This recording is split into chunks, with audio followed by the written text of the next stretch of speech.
purpose, a projection of our will, and I think it's a message to friends and adversaries alike that this is a completely different ballgame that we're in now. Be happy to take questions, but I'm probably going to not get into a lot of details. Yes, sir.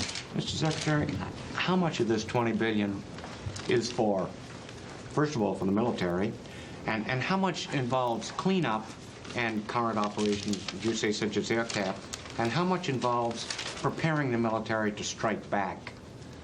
Can you give us any sense of how much involves preparing for strike back? I don't think we know the breakdown yet, partly because the needs are so enormous. It basically includes all of the above, and not, as I said, not just for the Defense Department. There is help for the victims and their families. I mean, even things as simple as DOD mortuary teams that have gone up to New York to help with the disaster up there. You've seen the disaster in this building, and we still have major work to do. But obviously a significant piece of this is going to be to bring our armed forces to the highest level of preparedness to be able to execute whatever it is the President may ask them to do. How much of the $20 billion would be for the armed forces? That remains to be worked out. Well, it has not been. Yeah. Secretary Wolfowitz, it kind of rolls off the tongue pretty well, sustained and broad against terrorism, but doing it, most people concede, is a totally different issue. According to the polls, the American public supports military action against those who conducted the attack on Tuesday. But what do you hit, and how do you go after it? If it is Osama bin Laden or somebody comparable, there don't seem to be any hard targets, nothing comparable to the damage done here. What kind of a war do you wage? Well, I think we're going to see how this unfolds, and it's going to unfold over time. I think one thing is clear, is that you don't do it with just a single military strike, no matter how dramatic. You don't do it with just military forces alone. You do it with the full resources of the U.S. government. It will be a campaign, not a single action. And we're going to keep after these people and the people who support them until this stops. And it has to be treated that way. Yes. Mr. Secretary, what support will you be getting from the allies in this effort? NATO has expressed support. Are you talking with your Russian counterparts? Will we see a different alliance I think the striking whole at terrorism? civilized world has been shocked by what's happened, and even some elements of the uncivilized world have begun to wonder whether maybe they're on the wrong side here. The President's been in close contact with a number of world leaders, including our allies, including President Putin of Russia, including our friends in the Middle East, in the Gulf region. I think everyone understands that we have unfortunately entered a new era. We're all going to be tested. We're going to be coming to each one of them, I'm sure, with a variety of different requests. Some of those are being developed. Many more we're going to develop as we proceed. And I think so far we've seen indications from a wide variety of sources that people will step up when asked. And believe me, they will be asked. Yes. And does this mean there's an end to any kind of drawdown of the military? I'm not sure which drawdown you were referring to. We were talking in the context of the QDR about major investments to build up our military for the next decade. I think what this means is there are also going to be some huge requirements to build up our military for the next year and maybe longer. Yes? Yes, Mr. Secretary, you have a quadrennial defense review that's due to Congress in just a few weeks, and certainly this changes the whole perspective of it. It changes everything from the program that you're going to put your money in. Do you still intend on meeting that September 30th deadline, or what do you plan on doing with the quadrennial defense review? I don't think a final decision's been made on that. I wouldn't agree that it changes everything. It changes a great deal, and as I just said in answer to the previous question, we now have requirements that we didn't contemplate 2 weeks ago, but I don't think that means that the requirements that we contemplated for 10 and 15 years from now are necessarily all that different. Yes. Sir, question about the budget process as it stood on Monday before the incidents. Have you or anyone else at OSD level issued different guidance, different directions today or yesterday as to the disposition of the development of the next comm cycle and budget as a result of the tragedy? And can you give us any visibility about where you stand in building that next fiscal perspective for the military buildup that you've discussed. Have you put that down in writing to the forces? Well, as I think you probably understand, because it's a well-informed question, that the budget process is a great big machine, and you don't sort of turn it on or off or steer it quickly. And I think that machine continues to work in a lot of fine-grained detail on our out-year requirements. Clearly, there are going to be a whole range of new requirements, and we are already working with the services and defense agencies to start to identify a range of what those near-term requirements may be. As you probably realize, this $20 billion is 01 money, and so it doesn't even begin to address the question of amended requirements for 02 and beyond. We are in a different era. I think the President has made that clear. The Secretary of Defense has made it clear. Everything is going to change, but we hope that with this $20 billion initial move forward, that particularly our enemies will get a message, and the people who have to be with us will get a message as well that we're serious. Sir? Yes, sir. The President has said that the United States intends to find those who were responsible for these attacks and hold them accountable. But he and others, including you today, have also spoken about a much broader campaign that would seem to go beyond, in terms of targets, beyond those that may have been responsible for this particular attack. How should we look at that? Well, I think the President's words are pretty good, so let me say, these people try to hide, but they won't be able to hide forever. They think their harbors are safe, but they won't be safe forever. I think one has to say it's not just simply a matter of capturing people and holding them accountable, but removing the sanctuaries, removing the support systems, ending states who sponsor terrorism, and that's why it has to be a broad and sustained campaign. It's not going to stop if a few criminals are taken care of. Yes. Do you anticipate, I mean, given the devastation in New York, I mean, $20 billion looks like it's just going to be a down payment on repairing what was destroyed. Do you anticipate having to shift around any of DoD's internal resources in the 2002 budget to cover some of the bill here and to begin work on any of the kind of anti-terrorism or counterterrorism? I anticipate, and the indications from the Congress are that my anticipation is well-founded, that we will have new additional resources to cover not only the damage that has been inflicted, but to start to begin to build the military capability we need for other options. So I don't envisage shifting resources around, as your question implies. So the money that you all have asked for now would stay where it is, and then you expect to get additional resources in the 2002 budget for added work, restoration. That's my here. expectation, yes. Over here. Secretary Mineta talked today about his request to put military personnel aboard civilian airliners when they start flying again and to supplement the Sky Marshal program. Have you received that request from the Transportation Department, and do you think that's one you're going to be able to take on now? I'm not sure what Secretary Mineta said. The question of marshals is a complicated one. The question of putting U.S. military personnel who may or may not be trained in law enforcement techniques on planes is a difficult one. We're obviously going to work with the Transportation Department and with the FBI and the Marshal Service and anyone who can use our expertise to provide what capabilities are needed. But it is a complicated issue. Yes, indeed. Just to follow on that question, if I could, Secretary Mineta also said that he was going to request personnel from Delta Force to come in and train air marshals in a speedy fashion to get them up and running quickly. I'm assuming, I guess, that you have not received such a request. Are you willing to entertain such a request? Is this something that would be appropriate for the Defense Department? There's definitely been discussion, and I don't know whether you want to get into a semantic discussion about what's a request, what's not a request. What is needed, and I think we all agree on it, is a plan for training up civilian air marshals, and if U.S. military expertise is useful in that, obviously we want to make it available. At the same time, this is fundamentally a civil function. It doesn't require all the exotic training that Delta Force members have, and on the other hand, it requires law enforcement training that our people don't have. So we're going to be working closely. I hope you understand, I mean, there's a great deal that we're improvising here as we go. We're trying to improvise as fast as we possibly can. That may or may not be deemed appropriate. There may be some other avenue that would be more desirable. I think the exact way forward hasn't been decided yet. Yes, and that.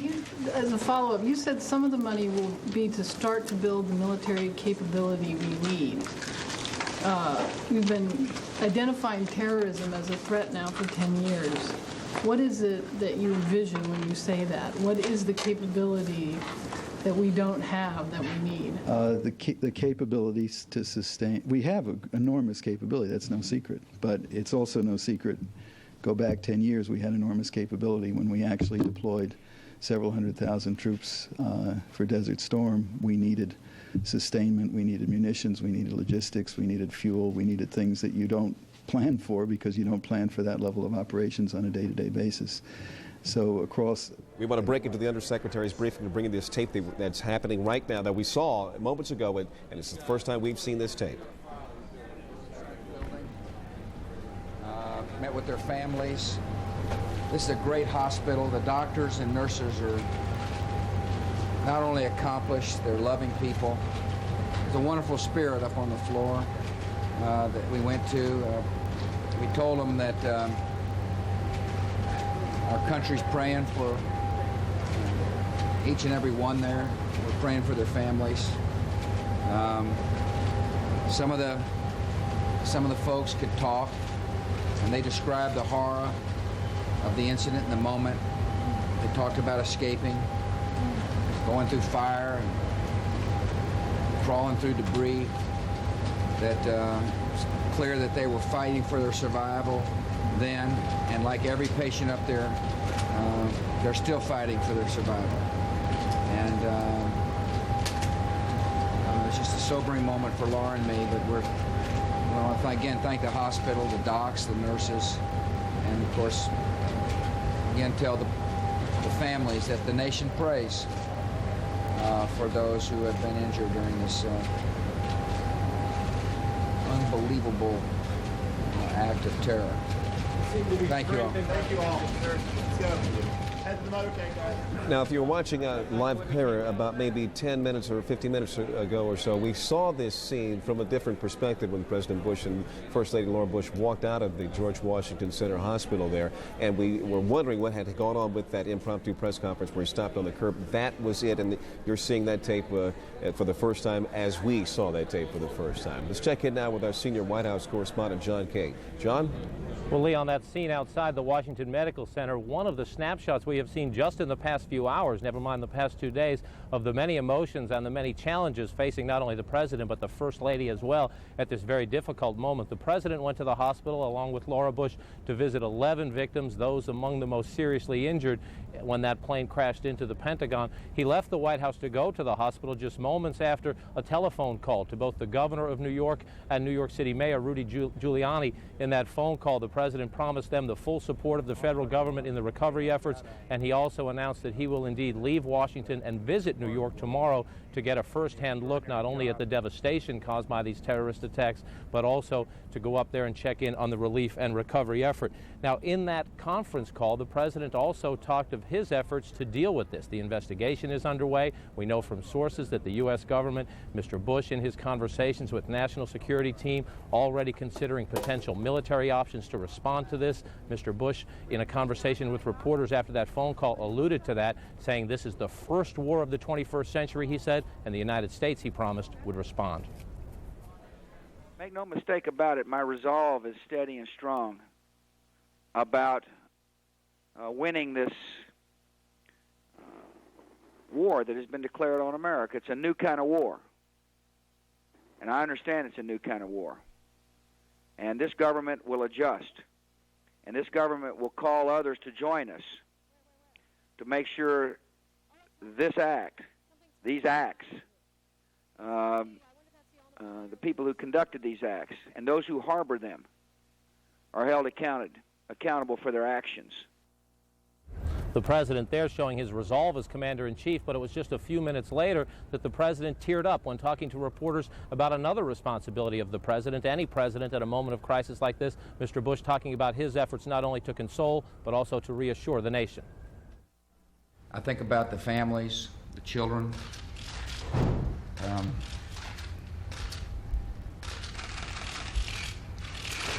I'm a loving guy, and I'm also someone, however, who's got a job to do, and I intend to do it.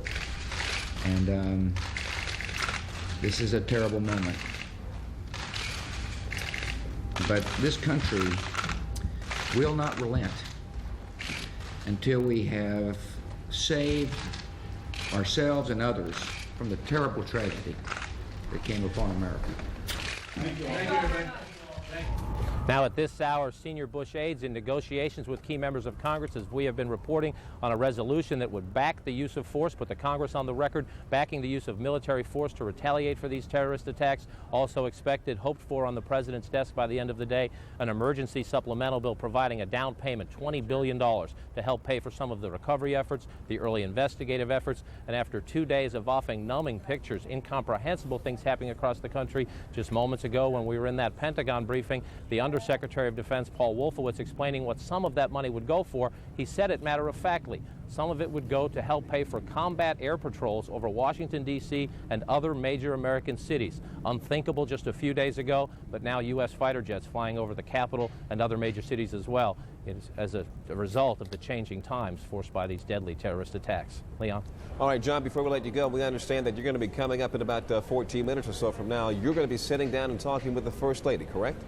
That's right. First Lady Laura Bush, this had been scheduled to be a week in which she stepped out discussing more her efforts to promote literacy and education.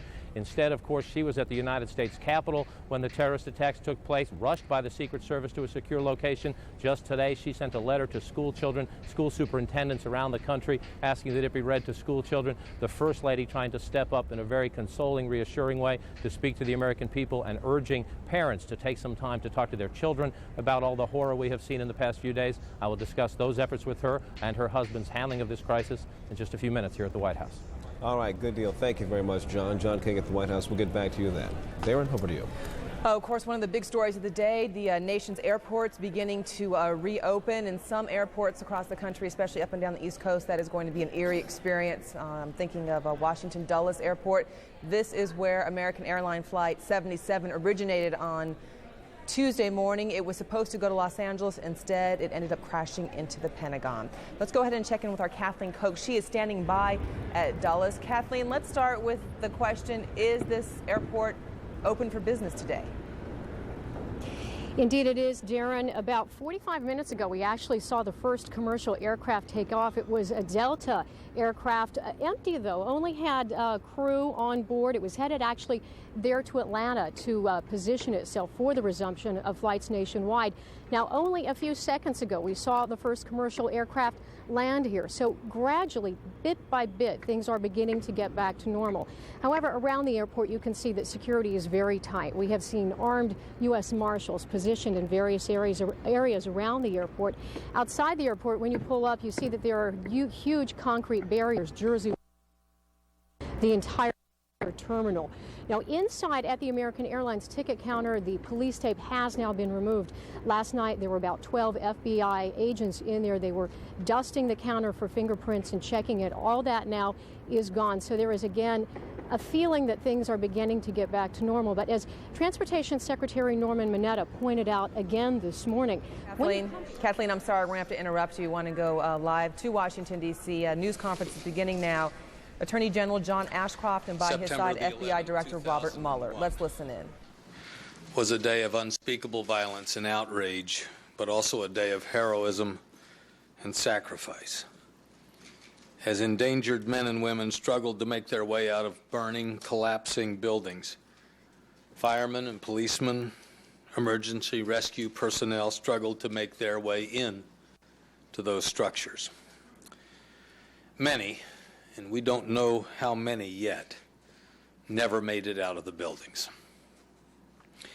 Even as we continue to hold out hope that more of these brave Americans will be found alive, it is my duty as Attorney General to begin to process the provision of relief to the families of public safety officers who sacrificed so that others might survive the attacks of September the 11th. The Public Safety Officers Benefits Act of 1976 provides for approximately $150,000 in benefits to the families of law enforcement officers, firemen, emergency response squad members, ambulance crew members who are killed in the line of duty.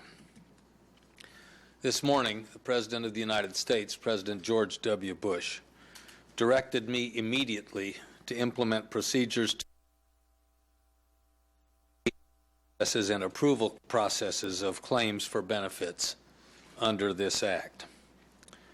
Pursuant to the President's directive, the Department of Justice this morning has taken the following actions to expedite the delivery of benefits to public safety officers' families. First, the existing regulations under the Public Safety Officers Benefits Act requires that officers' families and employing agencies fill out individual forms certifying that the officer was killed in the line of duty and that no disqualifying circumstances were present, and that the officer was in fact related to the family members seeking the benefits. These regulations direct the Bureau of Justice Assistance in the Justice Department to give substantial weight to evidence presented by federal, state, and local agencies and to resolve in favor of payment any reasonable doubt concerning the circumstances of the officer's permanent disability or death. In view of the unprecedented loss of life and the debilitating injuries to public safety officers, I have directed, pursuant to the President's request, that this process be streamlined in this case. I am directing the Office of Justice Programs to exercise the full scope of its direction and its discretion under the statute and regulations to accept applications, consider evidence justifying claims, and to process prompt payment of benefits. In cases in which benefits are sought by survivors of officers killed in the line of duty on September 11, I am directing that blanket certifications from executives of public safety agencies be considered as evidence of eligibility without requiring further individualized documentation. In addition, the family claim form will be abbreviated and streamlined. Secondly, the Department of Justice's Office of Justice Programs is immediately making available additional resources to see that the claims of fallen officers' families are processed as quickly as possible. Staff are being brought to New York from a variety of other settings to assist in case processing. Second, a separate computer database is being established to expedite and monitor the case processing. Third, lawyers from the Office of Justice Programs are immediately reviewing all cases from New York to make sure that those cases move as quickly as possible. Office of Justice Programs, fourth, staff members are being sent to New York to assist with family contacts and the assembly of claim packages, including the gathering of pertinent records. The Office of Justice Program representatives will be available on site, if requested, to pre-certify claim packages in terms of the completeness of those packages. These representatives will also work with the Treasury Department to expedite the payments to families once claims are approved. The provision of benefits is an insufficient but a necessary response on behalf of the American people to the unknown number of individuals who fought fires, law enforcement officers, and medical rescue personnel who died answering the call of their fellow citizens on September the 11th. It is President Bush's and my hope that the actions that we have taken today will provide a measure of relief to the husbands and wives and children that have been left behind. I know that it is the nation's hope that this assistance will stand as a gesture of the inexpressible gratitude that so many Americans feel, as well as a small tribute to the honor of the sacrifice of those who were willing to lose their lives so that others might be saved. Additionally, today I announced with the Treasury Department a step that has been taken to provide additional security at airports across the country. As airports reopen and as travel is resumed, there will be substantially increased security presence on the ground at designated security checkpoints throughout the country. The Departments of Justice and Treasury have deployed hundreds of U.S. Marshals individuals from the U.S. Marshal Service, U.S. Border Patrol, and U.S. Customs officials as part of a broad effort by federal law enforcement authorities to provide a larger police presence at airports in addition to the heightened security procedures already put into effect. We will take all precautions necessary to protect American travelers. Finally, our nation calls on us in times like this to be at our best. If we are to prevail in difficult times like this, we must be at our best. Since Tuesday, the Justice Department has received reports of violence and threats of violence against Arab Americans and other Americans of Middle Eastern and South Asian descent. We must not descend to the level of those who perpetrated Tuesday's violence by targeting individuals based on race, religion, or national origin. Such reports of violence and threats are in direct opposition to the very principles and laws for which the United States of America stands, and such reports of violence and threats of violence will not be tolerated. I now have a few updates with regard to the ongoing investigation. Legal attachés of the FBI around the world are receiving enormous cooperation from law enforcement authorities in the host countries that are cooperating with us to assist us in following up on leads. We have also received numerous offers of help from other countries if we need those elements of assistance, and we are grateful for the assistance that has been offered and the assistance that has been rendered. With regard to federal law enforcement personnel casualties, there is an FBI agent assigned to the New York field office who remains missing. 3 U.S. Marshals who are assigned to the Southern District of New York sustained minor injuries. We are also in the process of collecting information nationwide regarding the loss of life and casualties among law enforcement personnel. As of this morning, the FBI's Leads Hotline has received 2,055 phone calls. Some of these leads have been helpful to the investigation. The website, which was opened virtually immediately after the crisis, has received more than 22,700 suggested tips. The FBI is working thousands and thousands of leads. As of this moment, none of the black boxes has been recovered yet. However, we believe retrieval of the black box at the Somerset County location is the most feasible in the short term.